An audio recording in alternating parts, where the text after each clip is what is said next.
অমরেন্দ্রচন্দ্র পাণ্ডে বাড়ি ফিরছিলেন এবং স্টেশনে এক বিরাট বিদায়ের মতো কিছু ঘটছিল। অমরেন্দ্র এবং তার বোন বনবালা তখন ঝাড়খণ্ডের উদ্দেশ্যে রওনা হচ্ছিলেন এবং তাদের ঘনিষ্ঠ বন্ধু কমলাপ্রসাদ পাণ্ডে, অশোক প্রকাশ মিত্র এবং আরও কয়েকজন তাদের চারপাশে দাঁড়িয়েছিলেন। তাদের সৎ ভাই বিনয়েন্দ্রও বিদায়ী সমাবেশে এসেছিলেন, যদিও তিনি আসলে তাদের শরীরের কাঁটা। ট্রেনটি যে কোনো মুহূর্তে চলে যাওয়ার কথা ছিল, কিন্তু বিদায় এখনও শেষ হয়নি। হঠাৎ বিপরীত দিক থেকে একজন লোক এসে অমরেন্দ্রর দিকে ছুটে গেল। তাকে কিছুটা ধাক্কা দেওয়ার পরে ভিড়ের মধ্যে মিশে গেল। পরের মুহূর্তে অমরেন্দ্র তীব্র ব্যথা অনুভব করলেন। উফ, সে আমার বাহুতে কী ছিদ্র করেছে! অমরেন্দ্র পাণ্ডে হত্যা মামলা 85 বছরেরও বেশি সময় আগে কলকাতা পুলিশ তদন্ত করেছিল। এটি দেশের প্রাচীনতম কমিশনারেট কর্তৃক পরিচালিত অসাধারণ তদন্তের তালিকার সবচেয়ে বিভ্রান্তিকর মামলাগুলির মধ্যে একটি বলে মনে করা হয়। অপরাধ ও পুলিশ তদন্ত গবেষণার আলোচনায় এটি এখনও আধুনিক বিশ্ব ইতিহাসে ব্যক্তিগত জৈব সন্ত্রাসবাদের প্রথম ঘটনাগুলির মধ্যে একটি হিসেবে উল্লেখ করা হয়। পাকুড় বহু বছর ধরে জেলার একটি প্রশাসনিক কেন্দ্র ছিল। উত্তরে সাহেবগঞ্জ, দক্ষিণে দুমকা, পশ্চিমে গোড্ডা, পূর্বে পশ্চিমবঙ্গের মুর্শিদাবাদ এবং বীরভূম জেলা অবস্থিত। স্বাধীনতা পূর্ব সময়ে পাকুড়ের পাণ্ডে পরিবার ছিল অন্যতম ধনী জমিদার। জমিদার প্রতাপেন্দ্রচন্দ্র পাণ্ডে দুবার বিয়ে করেছিলেন। ভালো করে শুনবেন, বিনয়েন্দ্র এবং কাননবালা ছিলেন তার প্রথম বিবাহের সন্তান, আর অমরেন্দ্র এবং বনবালা ছিলেন দ্বিতীয় বিবাহের সন্তান। প্রতাপেন্দ্রর বড় ভাই অল্প বয়সে মারা গিয়েছিলেন। তার বিধবা পত্নী সূর্যবতী দেবীকে রেখে এই দম্পতির কোনো সন্তান ছিল না। এখানে প্রতাপেন্দ্রের স্ত্রীরা দুজনেই মারা গিয়েছিলেন। প্রকৃতপক্ষে অমরেন্দ্রর মা তার জন্মের মাত্র কয়েক সপ্তাহ পরে মারা গিয়েছিলেন এবং তার জেঠিমা সূর্যবতী দেবী, যার কোনো সন্তান ছিল না, তিনি অমরেন্দ্রকে নিজের সন্তানের মতো লালন পালন করেছিলেন। তিনি ছিলেন তার চোখের মণি, হৃদয়ের খুব কাছের, যাকে তিনি তার শৈশবকাল এবং তারপরেও আদর যত্ন করে লালন পালন করেছেন। প্রতাপেন্দ্র এবং সূর্যবতী দেবী সম্পত্তি সমানভাবে ভাগ করে দিয়েছিলেন এবং এটি নিয়ে কোনো বিবাদ বা অসন্তোষ ছিল না। সম্পত্তি থেকে বার্ষিক আয় 1 লক্ষ টাকারও বেশি ছিল, যা পরিবারের সমৃদ্ধির ইঙ্গিত দেয়। প্রতাপেন্দ্র 1929 সালে মারা যান। সম্পত্তির তার অংশ তার 2 ছেলে বিনয়েন্দ্র এবং অমরেন্দ্রর মধ্যে সমানভাবে দান করেন। কেবল একটি কারিগরি সমস্যা ছিল। অমরেন্দ্র, যিনি তখন 15 বছর বয়সী ছিলেন, একজন নাবালক এবং এখনও স্কুল পড়ুয়া শিশু। অতএব তার সৎ ভাই বিনয়েন্দ্র তখন 22 বছর বয়সী যুবক। অমরেন্দ্রের অংশের উপর অর্পণ করা হয়েছিল যতক্ষণ না সে প্রাপ্তবয়স্ক হয়। আশা করা হয়েছিল যে তার ভাই 18 বছর বয়সে তা হস্তান্তর করবেন। বিনয়েন্দ্র একটি অনৈতিক জীবনযাপন করতেন।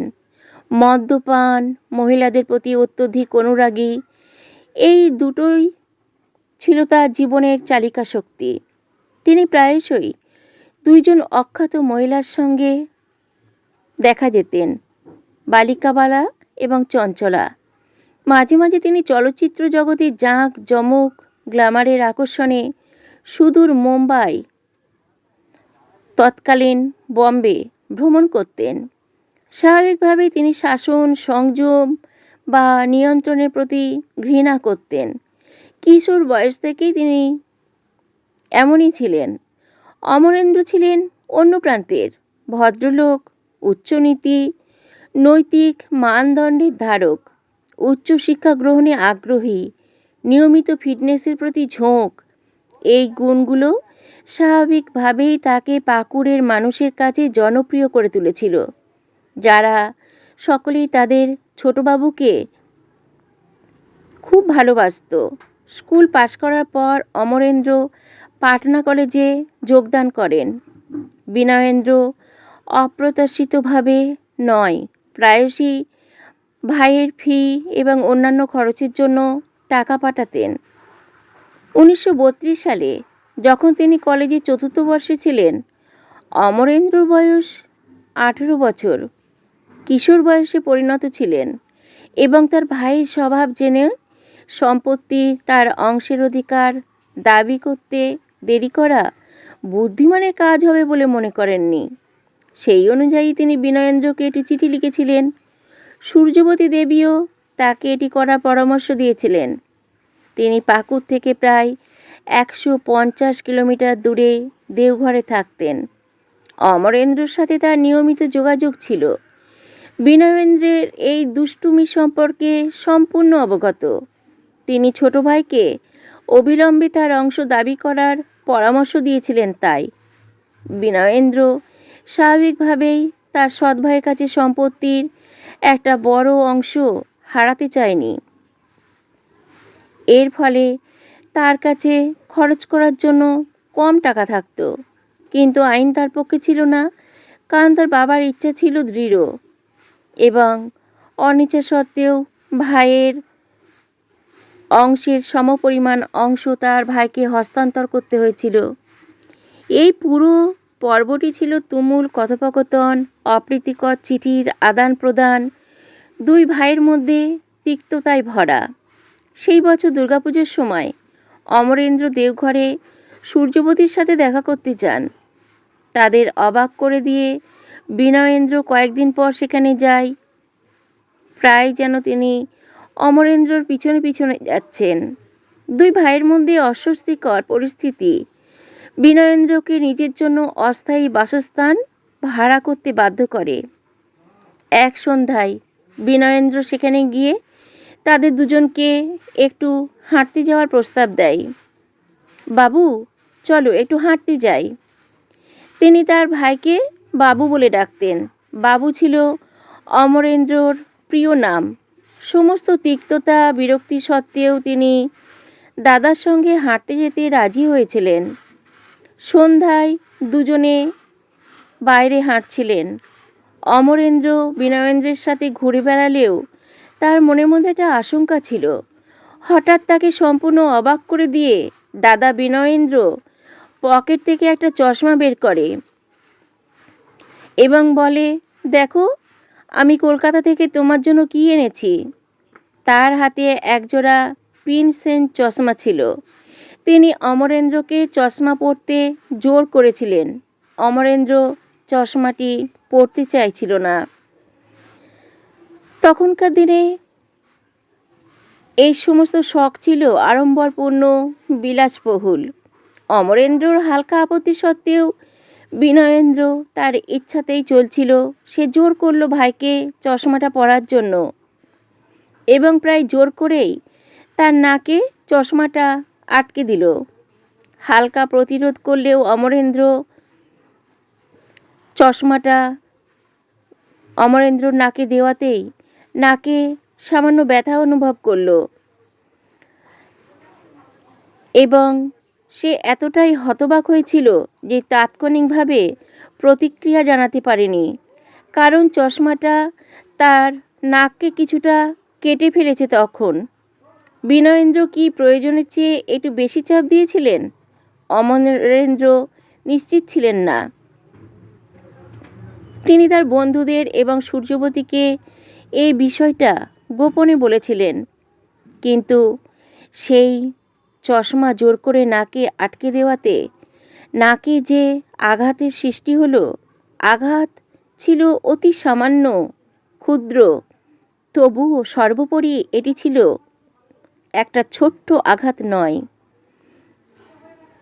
তাই দুর্যোগের পূর্বাভাস ছিল না, কারণ অবশেষে এটি একটা দুর্ভোগ এনে দিল। 3 দিন পর তার মুখ ব্যাপকভাবে ফুলে উঠল। নাকের চারপাশের সমস্ত ইন্দ্রিয় অসাড় হয়ে গেল। পারিবারিক চিকিৎসকের ডাকা হয় এবং তিনি এটিকে ধনুষ্টঙ্কার আক্রমণ বলে নির্ণয় করলেন। অমরেন্দ্রকে তাৎক্ষণিকভাবে ধনুষ্টঙ্কার বিরোধী ইঞ্জেকশন দিলেন তিনি। ততক্ষণে বিনয়েন্দ্র চটপট কলকাতায় ফিরে এসেছেন। আসলে তার ভাইয়ের আক্রমণের পরপরই না ফিরে আসলে তাকে যদি সন্দেহ করে। তিনি কলকাতায় ফিরে এসেও থামেননি। সেই অনুযায়ী তিনি অমরেন্দ্র চিকিৎসার জন্য কলকাতা থেকে একজন তরুণ ডাক্তার পাঠালেন, ডাক্তার তারানাথ ভট্টাচার্য। সেখানে গিয়ে মানুষের সঙ্গে ভালো ব্যবহার করে দুর্দান্ত উপহার নিয়ে গিয়েছিলেন। সকলের মন মুগ্ধ করছিল, কিন্তু কোনোভাবে তার সর্বোত্তম প্রচেষ্টা সত্ত্বেও ভট্টাচার্য সফল হলো না। তিনি দ্রুত আরোগ্য লাভের জন্য মরফিন ব্যবহার করতে প্রস্তাব দিলেন, কিন্তু অমরেন্দ্রকে সার্বক্ষণিক তত্ত্বাবধানে রাখা তার ডাক্তার তৎক্ষণাৎ এই মরফিন দেওয়ার কথা বাতিল করে দিলেন। কারণ তিনি অমরেন্দ্রকে একটি ইঞ্জেকশন দিয়েছিলেন, যা তিনি কলকাতা থেকে পুরো পথ ধরে নিয়ে এসেছিলেন। ওষুধটি ইঞ্জেকশন দেওয়ার পরপরই ডাক্তার ধর এবং বিনয়েন্দ্র এটি জরুরি চিকিৎসার অজুহাতে দেওঘর ছেড়ে চলে যান। ডাক্তারের জরুরি চিকিৎসার প্রয়োজন। ইঞ্জেকশন দেওয়ার 1 ঘন্টার মধ্যেই অমরেন্দ্রর অবস্থার আরও অবনতি হতে থাকে। তিনি চেতনা এবং অর্ধচেতনার মধ্যে অনিশ্চিতভাবে উঠতে শুরু করেন। রক্তপাত, চাপের ওঠানামা শুরু হয়, কিন্তু কোনোভাবে তিনি সামলে উঠতে সক্ষম হলেন সেবার। সেই সময়টা ছিল প্রায় শেষ। বিনয়েন্দ্র শীঘ্রই দেওঘরে ফিরে আসেন এবং ডক্টর ধর এবং আরেকজন নতুন আসা ডক্টর শিবপদ ভট্টাচার্যের সাথে। কিন্তু ততক্ষণে অমরেন্দ্রর আত্মীয় স্বজন, অন্যান্য শুভাকাঙ্ক্ষীরা তার সৎ ভাইকে অমরেন্দ্রর কাছাকাছি আর আসতে দেয়নি। সূর্যবতী দেবী কঠোর নির্দেশ দিয়েছিলেন যে বিনয়েন্দ্র যেন অমরেন্দ্রর আশেপাশে কোথাও যেতে না পারে। তার সাথে অনেক ব্যর্থ প্রচেষ্টা, অনেক তর্কের পর বিনয়েন্দ্রকে তার গর্বকে গ্রাস করতে হয় এবং তিনি তার ডাক্তারদের যে নিয়ে গেছিলেন, ডাক্তারদের সাথেই কলকাতায় ফিরে আসলেন। সূর্যবতী দেবী এখন তার প্রিয় অমরেন্দ্রকে নিয়ে সত্যিই চিন্তিত হয়ে পড়লেন। তার স্বাস্থ্য তার জন্য নিত্য উদ্বেগের বিষয় ছিল। যে ছেলেটা ভোর 5টায় ঘুম থেকে উঠে নিয়মিত ব্যায়াম করত, সে এখন দুর্বলতার কারণে সকাল 10টার আগে বিছানা ছাড়তে পারছে না। 1 বছর পরেও তার অবস্থার উন্নতি হলো না। 1933 সালে অমরেন্দ্রকে কলকাতায় নিয়ে যাওয়া হয় এই আশায় যে উন্নত চিকিৎসার মাধ্যমে সে আবার জীবিত হতে পারবে। হরিশ মুখার্জি রোডের একটি বাড়ি ভাড়া নেওয়া হয়েছিল। ডাক্তার ছিলেন বিখ্যাত নীলরতন সরকার। অর্থাৎ কলকাতার NRS মেডিকেল কলেজ ও হাসপাতালটি তার নামে নামকরণ করা হয়েছে। ডক্টর সরকার অমরেন্দ্রকে ওষুধ লিখে দিয়েছিলেন এবং কাজের সময়সূচি থেকে বিরতি নেওয়ার পরামর্শ দিয়েছিলেন। পাশাপাশি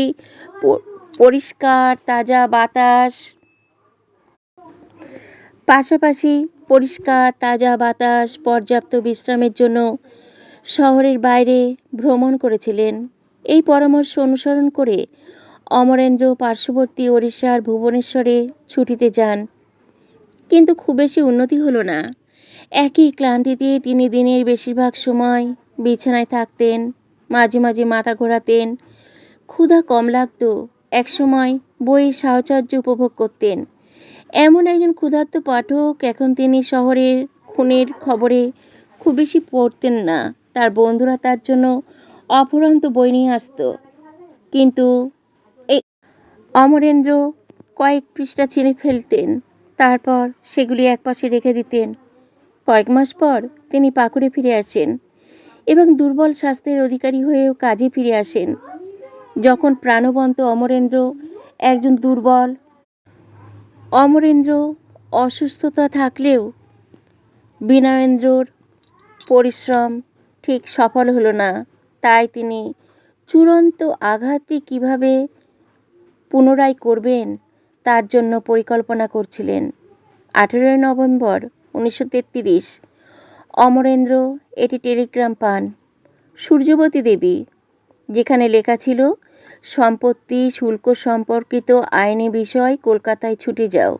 অমরেন্দ্র তাৎক্ষণিকভাবে কলকাতায় পৌঁছায়, আবিষ্কার করে যে এটা ছিল ভুয়ো টেলিগ্রাম। সূর্যবতী কলকাতায় ছিলেন না, বা তিনি এমন কোনো টেলিগ্রাম পাঠায়নি। যখন অমরেন্দ্র তাকে এই কৌশল সম্পর্কে অবহিত করেন, তখন তিনি ভয়ে ভীত হয়ে পড়েন। এটি কোনো রহস্য ছিল না। কে এই ভুয়ো চিঠি পাঠিয়েছে তা অনুমান করতে খুব বেশি চেষ্টা করতে হয়নি, কারণ সবাই বিনয়েন্দ্রকে চিনত, জানত, এবং তার পর্দা ফাঁস হয়ে গিয়েছিল পরিবারের লোকজনের মধ্যে। কিন্তু বিনয়েন্দ্রর তো মনস্কামনা পূর্ণ হচ্ছিল না। তাই দাদাকে আপনার কাছেও আসতে দেবেন না, সূর্যবতী দেবী অনুরোধ করে অমরেন্দ্রর কাছে। অমরেন্দ্র যখন তার ভাইকে টেলিগ্রামে সম্বন্ধে জিজ্ঞাসা করে, বিনয়েন্দ্র কাঁধ ঝাঁকিয়ে সব কিছু অস্বীকার করে। এই সমস্ত কিছুর মধ্যে বিনয়েন্দ্র তাদের যৌথ অ্যাকাউন্ট থেকে 2 লক্ষ টাকা জমা থেকে তুলে নিয়েছিল, সেটাও সবাই জানতে পারে।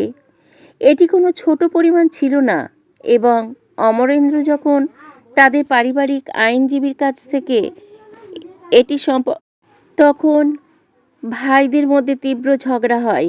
25 নভেম্বর 1933 পরের দিন কলকাতা থেকে অমরেন্দ্র পাকুড়ের উদ্দেশ্যে রওনা হওয়ার কথা ছিল। সেই সন্ধ্যায় বিনয়েন্দ্র হঠাৎ অমরেন্দ্রর ভাড়া বাড়িতে উপস্থিত হলো, একজন অনুতপ্ত ব্যক্তির ভূমিকায়। ছোট ভাইকে বলল, ভুল বুঝো না বাবু, তোমার স্বাস্থ্যের যত্ন নাও। তার কণ্ঠস্বর রুদ্ধ হয়ে বিনয়েন্দ্র তার কথোপকথনের মধ্যে অনেক শৈশবের স্মৃতির কথা উল্লেখ করলেন। অমরেন্দ্র তার ভাইয়ের কৌশল সম্পর্কে ভালোভাবে অবগত ছিলেন। এই কাজগুলিতে তিনি বিন্দুমাত্র প্রভাবিত হচ্ছিলেন না। তিনি জানেন না যে বিনয়েন্দ্রর আসার পিছনে আসল উদ্দেশ্য সফল হয়েছিল। তিনি তার ছোট ভাইকে পরের দিন তার ট্রেনের প্রস্থানের সময় প্রকাশ করার জন্য প্রতারণা করেছিলেন। পরের দিন অর্থাৎ 26 নভেম্বর স্টেশনে বিনয়েন্দ্রকে আবার সেখানে ঝুলন্ত অবস্থায় দেখে অমরেন্দ্রের পরিবারের সদস্যরা, বন্ধুরা অবাক হয়ে গেল। এই নোংরা এখানে কি করছে? তাদের মধ্যে কেউ কেউ জিজ্ঞাসা করল। অমরেন্দ্র তাদের ভয় দূর করে দিলেন। যদি সে সেখানে থাকতো তাহলে কি হতো? অমরেন্দ্র তাদের বললেন, সর্বোপরি সে তো ভাই। অমরেন্দ্রের কোনো ধারণাই ছিল না যে তার পথে কি আসছে। কয়েক মুহূর্ত পরে ভিড়ের মধ্য থেকে নোংরা শাল জড়িয়ে থাকা একজন লোক লাফিয়ে বেরিয়ে এসে তাকে সূচের মতো জিনিস দিয়ে ছিদ্র করে, এবং কেউ কিছু বোঝার আগে ভিড়ের মধ্যে অদৃশ্য হয়ে যায়। অমরেন্দ্র ক্ষতটি পরীক্ষা করলেন। এটি তুচ্ছ মনে হচ্ছিল। সূচ বা পিনটি যেখান থেকে মাংস ছিদ্র করেছিল সেখান থেকে একটি বর্ণহীন তরল পদার্থ বেরিয়ে আসছিল। এই তরল পদার্থের কয়েক ফোঁটা তার কুর্তার হাতা দাগ দিয়েছিল। ট্রেন ছাড়ার এখনও 5 মিনিট বাকি। তার বোন বনবালা, কমলাপ্রসাদ, অন্যান্য বন্ধুরা আতঙ্কে অসুস্থ হয়ে পড়লেন। তাদের কথা মতো যাত্রা বাতিল করা যাক। অমরেন্দ্রকে অবিলম্বে ডাক্তারের কাছে যাওয়ার পরামর্শ দিলেন। বিনয়েন্দ্র খুব চিন্তিত বলে ভান করলেন, কিন্তু দ্রুত সূক্ষ্মভাবে অবস্থান পরিবর্তন করলেন। অর্থাৎ বিনয়েন্দ্র ধীরে ধীরে সেখান থেকে কেটে পড়লেন। পাকুড়ে পৌঁছে ডাক্তারের কাছে যেতে পারেন, তাই না? যখন কমলাপ্রসাদ জোর দিয়ে বললেন ডাক্তারের কাছে যাওয়ার জন্য, বিনয়েন্দ্র মেজাজ হারিয়ে ফেললেন। বড়াই করে বললেন, আমরা পাকুড় জমিদারের বংশধর। সাধারণ মানুষের মতো বোকা বোকা জিনিস নিয়ে আমরা চিন্তিত হই না। অবশেষে অমরেন্দ্র পরিকল্পনা অনুযায়ী পাকুড়ের উদ্দেশ্যে রওনা হওয়ার সিদ্ধান্ত নিলেন। কারণ কয়েকদিন পর তার কিছু গুরুত্বপূর্ণ কাজ ছিল। ভ্রমণ পরিকল্পনা পরিবর্তন করলে পরিস্থিতি বিপন্ন হতে পারে। তিনি ভাবলেন এবং বাড়িতে পৌঁছানোর পর একজন ডাক্তার ক্ষতটির চিকিৎসা করতে পারবেন। তাই তিনি ট্রেনে উঠলেন। এমন একটি কাজ মারাত্মকভাবে প্রমাণিত হলো। বনবালা পুরো যাত্রা জুড়েই চিন্তিত ছিলেন। দাদা ভাই, আমি খুব চিন্তিত। ট্রেন যাত্রার সময় তিনি অমরেন্দ্রকে বারবার বলছিলেন এই কথাগুলি। লোকটি যেভাবে আপনার বাহু দিয়ে আঘাত করেছিল তা আমি ভুলতে পারছি না। আমি মনে করি না এটা নিয়ে চিন্তা করার কিছু আছে। পকেটমার হতে পারে, চুরি করার চেষ্টাও করতে পারে। হয়তো তার হাতে ছুরি ছিল। ছুরি কি এমন ছিদ্র করতে পারে? অমরেন্দ্রর কথার উত্তর দিল বনবালা। এটা কি অদ্ভুত দেখাচ্ছে না আপনার কাছে? সত্যি, সেটা অদ্ভুত হলেও কার্যকরী হয়েছিল। অর্থাৎ ওই খাটো কালো নোংরা শাল জড়িয়ে চটি পড়া লোকটা যে সুই ফুটিয়ে দিয়েছিল অমরেন্দ্রর হাতে, সেটাই ভয়ঙ্কর হয়ে দাঁড়ালো। বনবালা তাকে বলল, আমি নিশ্চিত তুমি ভুল করছো। শহরের প্রতিটি ভবঘুরেকে এখন অবিশ্বাস করতেই হবে। কয়েক ঘন্টার মধ্যেই গুরুতর অসুস্থ হয়ে পড়ল অমরেন্দ্র, এবং তখন সে বুঝতে পারল যে বনবালা কেন তার জন্য এত চিন্তিত ছিল। সত্যি সেই সুই ফোটানো কাল হয়ে দাঁড়ালো। পরের দিন আবার কলকাতায় নিয়ে যাওয়া হয়। পরিবারটি রাসবিহারী অ্যাভিনিউতে এটি বাড়ি ভাড়া করে। এবার আর একজন বিখ্যাত চিকিৎসক ডক্টর নলিনীরঞ্জন সেনগুপ্তকে ডাকা হয়। ডাক্তার সেনগুপ্ত তাৎক্ষণিকভাবে বিস্তারিত ব্লাড কালচার লিখে দেন। অমরেন্দ্র পুরো বাহু ফুলে গিয়েছিল। তার তাপমাত্রা 105 ডিগ্রিতে আটকে ছিল। তার চাপ এবং হৃদস্পন্দন দ্রুত বাড়তে কমতে শুরু করল। সামগ্রিক অবস্থা দ্রুত অবনতি হচ্ছিল। ডাক্তারদের নিয়ন্ত্রণে বাইরে চলে যাচ্ছিল। ব্লাড কালচার রিপোর্ট আসে, যা ডাক্তারদের নীরব আতঙ্ক এবং অবিশ্বাসের মধ্যে ফেলে দেয়। রক্তে পাস্তুরেলা অর্থাৎ প্লেগের ব্যাকটেরিয়া। এখন কোনো সন্দেহ নেই যে অমরেন্দ্র প্লেগের কারণে মারা গেছেন। যেহেতু এটি স্বাভাবিক মৃত্যু ছিল, তাই ময়নাতদন্তের প্রয়োজন ছিল না। মৃতদেহ দাহ করা হয়েছিল সামাজিক ও পারিবারিক নিয়ম অনুসারে। শ্মশানে প্রধান আচার অনুষ্ঠানগুলি বড় ভাই বিনয়েন্দ্রকে করতে হয়েছিল। এসবের মাঝেও বিনয়েন্দ্র এক মুহূর্তের জন্য কাঁদতে থামেনি। ঘৃণ্য এই ঘটনার সাথে তার ভূমিকার কোনো ইঙ্গিতই দেয়নি। যদিও কোনো ময়নাতদন্ত হয়নি, কিন্তু অমরেন্দ্রর বন্ধুবান্ধব এবং পরিবারের সদস্যরা অমরেন্দ্রর মৃত্যুর সাথে বিনয়েন্দ্রের হাত সম্পর্কে কোনো সন্দেহ ছিল না।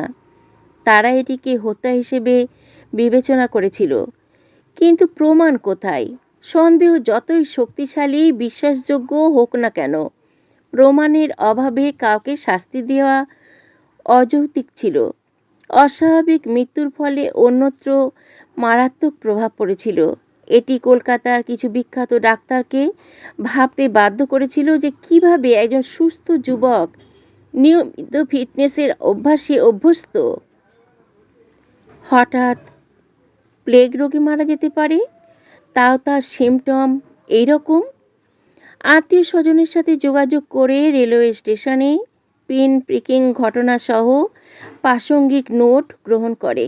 যুক্তি এবং বছরের পর বছর অভিজ্ঞতার দ্বারা ব্যাখ্যা করা অসম্ভব এমন ধাঁধা সমাধান করার দায়িত্ব তারা নিজেদের উপর নিয়েছিল। সর্বোপরি এটি ছিল একটি পেশাদার অপমান। তাদের কর্মক্ষেত্রে তারা যে সুউচ্চ অবস্থানে অধিষ্ঠিত হয়েছিল তা দৃঢ় ভিত্তির উপর এটির দোদুল্যমানতা। সেই অনুযায়ী তারা 12ই ফেব্রুয়ারি ট্রপিক্যাল মেডিসিনের পরিচালককে একটি চিঠি পাঠায়। হাইপোডার্মিক সুই দিয়ে কি শরীরে প্লেগ ব্যাসিলে ইনজেক্ট করা সম্ভব ছিল? যদি তাই হয়, তাহলে ইনজেক্ট করার জন্য প্রয়োজনীয় পরিমাণ কত হবে? এটি কি প্লেগ প্ররোচিত করার এক মৃত্যুর দিকে পরিচালিত করার জন্য যথেষ্ট শক্তিশালী? ডাক্তারদের আরও কিছু প্রযুক্তিগত প্রশ্ন স্পষ্ট করার ছিল। 4 দিন পর উত্তর আসে, হ্যাঁ, মৃত্যুটি আসলেই অস্বাভাবিক ছিল, কৃত্রিমভাবে ঘটানো হয়েছিল প্লেগ ব্যাকটেরিয়া। ডাক্তাররা আরও বেশি হতবাক হয়েছিলেন যখন জানতে পেরেছিলেন যে এই ব্যাসিলি কলকাতায় পাওয়া যায় না। মুম্বাইয়ের Haffkine institute for training research and testing ছিল ভারতের একমাত্র জায়গা যেখান থেকে এটি সংগ্রহ করা যেতে পারে। অমরেন্দ্রর বন্ধুরা ক্ষুব্ধ হয়ে ওঠে, বিশ্বাস করে, কারণ তারা মৃত্যু রোধে কিছুই করতে পারেনি, যদিও তারা জানে বিনয়েন্দ্র দীর্ঘদিন ধরে তার ক্ষতি করার চেষ্টা চালিয়ে গেছে। অপরাধ বোধ এবং ক্রোধের যন্ত্রণা তাদের মৃত্যুর পরপরই কলকাতা পুলিশের গোয়েন্দা বিভাগের ঊর্ধ্বতন কর্মকর্তাদের সঙ্গে দেখা করতে বাধ্য করে। তারা পাণ্ডে পরিবারের আইনজীবীর উপস্থিতিতে ঘটনাটির ধারাবাহিকতা বর্ণনা করে। তাদের কাছে আনুষ্ঠানিক অভিযোগ দায়ের করার জন্য কোনো প্রমাণ বা কোনো প্রামাণ্য প্রমাণ ছিল না, তবে অবশ্যই বিনয়েন্দ্র এবং ডাক্তার তারানাথ ভট্টাচার্যের উপর কিছু আনুষ্ঠানিক গোয়েন্দাগিরি করা যেতেই পারে। এবার শুরু হলো তদন্ত। ট্রপিক্যাল মেডিসিন রিপোর্ট আসার পর কমলা প্রসাদ, 5 জন বিনয়েন্দ্রচন্দ্র পাণ্ডে, ডাক্তার তারানাথ ভট্টাচার্য, ডাক্তার শিবপ্রসাদ ভট্টাচার্য, ডাক্তার দুর্গারতন ধর এবং সেই অজ্ঞাত ব্যক্তি যিনি রেল স্টেশনে সুই দিয়ে অমরেন্দ্রকে আহত করেছিলেন। বিনয়েন্দ্র যখন জানতে পারে যে তার বিরুদ্ধে একটি এফআইআর দায়ের করা হয়েছে, তখন তিনি পালানোর চেষ্টা করেন, কিন্তু দীর্ঘদিন ধরে পুলিশের নজরদারিতে ছিলেন। তাই সেই রাতেই আসানসোল রেল স্টেশনের একটি ট্রেন থেকে তাকে গ্রেপ্তার করা হয়। পরের দিন 18 ফেব্রুয়ারি সকালে ডক্টর ধরকে গ্রেপ্তার করা হয়। তারানাথকে ডক্টর শিবপ্রসাদ ভট্টাচার্য দীর্ঘ সময় ধরে গ্রেপ্তার এড়াতে সক্ষম হন। অবশেষে 24শে মার্চ তাকে গ্রেপ্তার করা যায়। তবে যে ব্যক্তি অমরেন্দ্রকে গুরুতর আহত করেছিলেন তাকে খুঁজে পাওয়া যায়নি। কালো শাল দিয়ে মোড়ানো খাটো লোকটি সে কোথায় ছিল? বিনয়েন্দ্র পরে স্বীকার করে যে তিনি আসলে তাকে পূর্ণা সিনেমা হলে তার ভাইকে শনাক্ত করার জন্য পাঠিয়েছিল। বনবালা লোকটির স্মৃতি ছিল সুনির্দিষ্ট, কিন্তু দুঃখের বিষয় এটি খুব কম, অনেক দেরি হয়ে গেছে। বিনয়েন্দ্র পুলিশকে এই লোকটির বিভিন্ন ঠিকানা দিয়েছিলেন। যখনই তাকে লোকটির সম্পর্কে জিজ্ঞাসা করা হয়, তখনই বিনয়েন্দ্র সেই লোকটির আলাদা আলাদা ঠিকানা দিয়েছে। সম্ভাব্য সকল প্রচেষ্টা সত্ত্বেও পুলিশ খুঁজে পায়নি লোকটিকে। এমনকি জনসাধারণের কাছে তার স্কেচ প্রকাশ করাও সবই সম্ভাবনা রয়ে গেছে, কিন্তু তাকে রাজ্য ছেড়ে এমন কোনো গন্তব্যে যাওয়ার জন্য বিপুল পরিমাণ অর্থের প্রস্তাব দেওয়া হয়েছে তা বিনয়েন্দ্রের দ্বারাই সম্ভব। 2, বিনয়েন্দ্র হয়তো তাকে হত্যা করার জন্য অন্য কাউকে পাঠাতে পারে। পরবর্তী সত্য উদ্ঘাটন হওয়া বাকি ছিল। পুলিশের সামনে বিনয়েন্দ্রের বক্তব্য গোয়েন্দা থ্রিলারগুলিকেও তুলনামূলকভাবে সরল এবং নিরস আখ্যান বলে মনে করা হয়। কল্পনা করুন, 30 বছর বয়সী একজন যুবক তার ছোট ভাইকে হত্যা করেছে শরীরে ব্যাকটেরিয়া ঢুকিয়ে। শরদিন্দু বন্দ্যোপাধ্যায়ের ব্যোমকেশ বক্সীর গল্পে সাইকেলের ঘণ্টা থেকে লক্ষ্য করা গ্রামোফোন পিন, সজারু কুইল হত্যার অস্ত্র হিসেবে ব্যবহৃত হয়েছে, সেসব গল্পের বিষয়। কিন্তু এখানে বিনয়েন্দ্র তার খুনের পরিকল্পনার কৌশল আরও অনেক খারাপ। সে সত্যিকারের তার ভাইকে মেরেছে এরকমই এক পরিকল্পনা কৌশল করে। প্রথমে চশমায় টিটেনাস সিরাম ব্যবহার করে তাকে হত্যার ব্যর্থ চেষ্টার পর বিনয়েন্দ্র আরও নির্ভরযোগ্যভাবে মারাত্মক কিছুর সন্ধানে ছিলেন। তিনি তারানাথকে অপরাধের অংশীদার হিসেবে গ্রহণ করেছিলেন, তারানাথকে প্রচুর টাকা দিয়েছিলেন এবং কর্নওয়ালিস স্ট্রিটের ক্যালকাটা মেডিকেল সাপ্লাই কনসার্ন নামে একটি পরীক্ষাগারে গবেষণার সহকারী হিসেবে কাজ করতে নিয়োগ করেছিলেন। সেখানেই ডাক্তার ব্যাকটেরিয়া কিভাবে মানবদেহে কাজ করে সে সম্পর্কে অবগত হলো। প্লেগ ব্যাকটেরিয়াকে নিখুঁত হত্যার অস্ত্র হিসেবে ব্যবহারের পরিকল্পনা তারানাথের মাথা থেকে এসেছিল, কিন্তু তারা কিভাবে প্লেগ ব্যাসিলি সংগ্রহ করল, কে দিয়েছিল তাদের? Haffkine institute for training research testing, যার মূল নাম প্লেগ রিসার্চ ল্যাবরেটরি, এর প্রতিষ্ঠাতা ডক্টর ওয়ালডেমার মর্ডেকার হাফকাইনের নামে 1899 সালে মুম্বাইয়ের পারেল এলাকায় প্রতিষ্ঠিত হয়েছিল। তারানাথ সংস্থাটিকে একটি টেলিগ্রাফ পাঠিয়েছিলেন, যেখানে তিনি নিজেকে ব্যাকটেরিয়াজনিত রোগ নিয়ে গবেষণা করার জন্য গ্রীষ্মমণ্ডলীয় ঔষধে ডিপ্লোমাধারী হিসেবে পরিচয় দিয়েছিলেন। তিনি ভান করেছিলেন যে গবেষণার জন্য তার ব্যাসিলির প্রয়োজন, কিন্তু হাফকাইন ইনস্টিটিউট উত্তর দিয়েছিল যে কলকাতার সার্জন জেনারেলের সুপারিশের সমর্থনে কেবল এই অনুরোধ গ্রাহ্য হবে। কিন্তু কেন কেউ তারানাথের জন্য এমন সুপারিশ লিখবে? এটি ছিল হত্যা পরিকল্পনার এক গুরুতর ধাক্কা। ডক্টর শিবপদ ভট্টাচার্য, ডক্টর দুর্গারতন ধর প্রবেশ করল এবার। বিনয়েন্দ্র তার সৎ ভাইকে হত্যা করার পরিকল্পনায় সহায়তা করার জন্য প্রচুর অর্থ এদের প্রদান করেছিল। ডক্টর ভট্টাচার্য তারানাথের প্রশংসা করে একটা সুপারিশ লিখেছিলেন গবেষণাগারে এবং উল্লেখ করেন যে প্লেগ ব্যাসিলির প্রয়োজনীয়তাকে ন্যায্যতা দিয়েছিলেন, তবে অনুমোদনের কোনো প্রভাব পড়েনি। হাফকাইন ইনস্টিটিউট তা প্রত্যাখ্যান করেছিল। বিনয়েন্দ্র তার পরিকল্পনায় দৃঢ়প্রতিজ্ঞ এবং অটল ছিলেন। প্রতিটি প্রত্যাখ্যান তাঁর সংকল্প আরও দৃঢ় করে তুলছিল।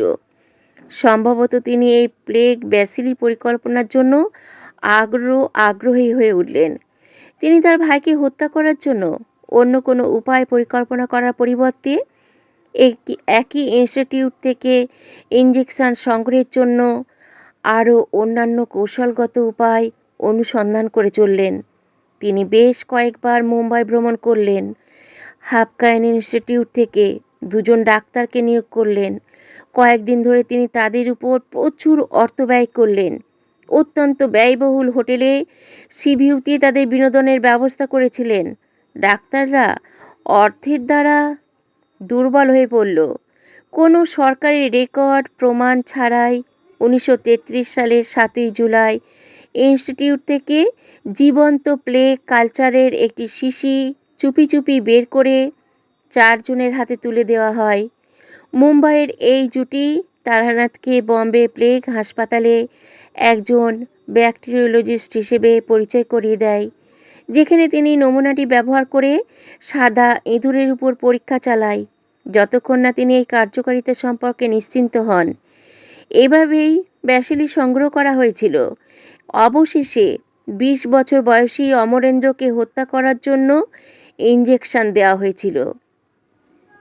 একটি অত্যন্ত জঘন্য হত্যাকাণ্ড।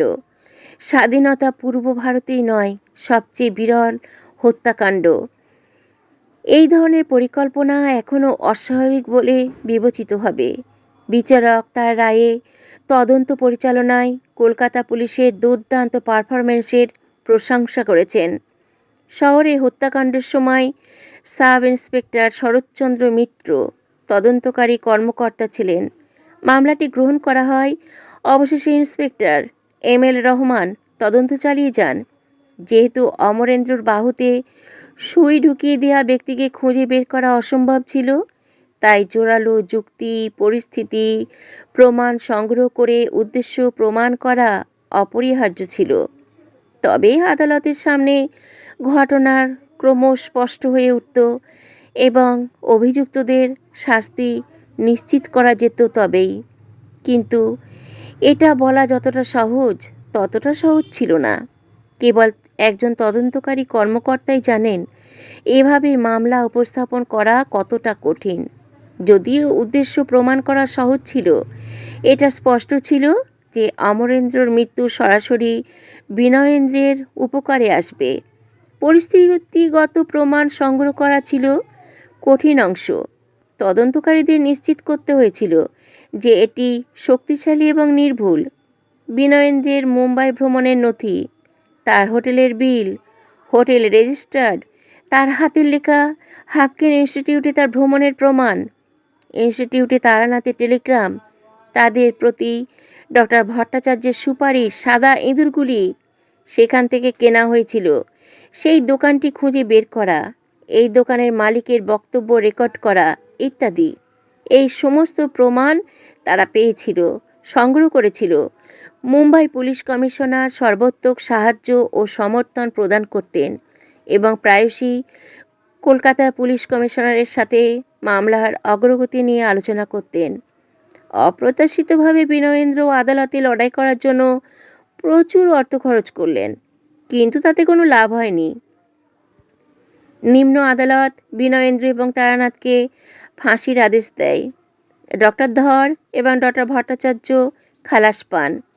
এরপর মামলাটা উচ্চ আদালতে স্থানান্তরিত হয়, যেখানে বিনয়েন্দ্রর সাজা কমানো হয়। তাকে আজীবন কারাদণ্ড, আন্দামান ও নিকোবর দ্বীপপুঞ্জের সেলুলার কারাগারে নির্বাসনের আদেশ দেওয়া হয়। বিচারকের আদেশে উল্লেখ করেছেন যে মামলাটি অপরাধের ইতিহাসে সম্ভবত অনন্য। মামলার সিটগুলিতে আরও উল্লেখ করা হয়েছে যে হত্যার জন্য বিশাল প্রস্তুতি নেওয়ার সময় বিনয়েন্দ্র কীভাবে তারানাথকে আশ্বস্ত করেছিলেন। কেউ জানবে না কে খুনিকে খুঁজে বের করতে পারে। পুলিশ যদি খুনিকে খুঁজেও না পায়, তাহলে তারা কি করতে পারে? সহজ, কিন্তু এটা আসলে এত সহজ নয়। এই সত্য ঘটনা নিশ্চয়ই আপনাদের মনেও অনেকখানি নাড়া দিয়েছে। আপনারা অবশ্যই কমেন্টস করে জানাবেন। আজ আসি, আপনাদের কেমন লাগলো তা জানালে আমি পরবর্তীতেও এরকমই শহরে ঘটে যাওয়া খুনের ঘটনা নিয়ে পুনরায় আসব। আজ আসি, নমস্কার।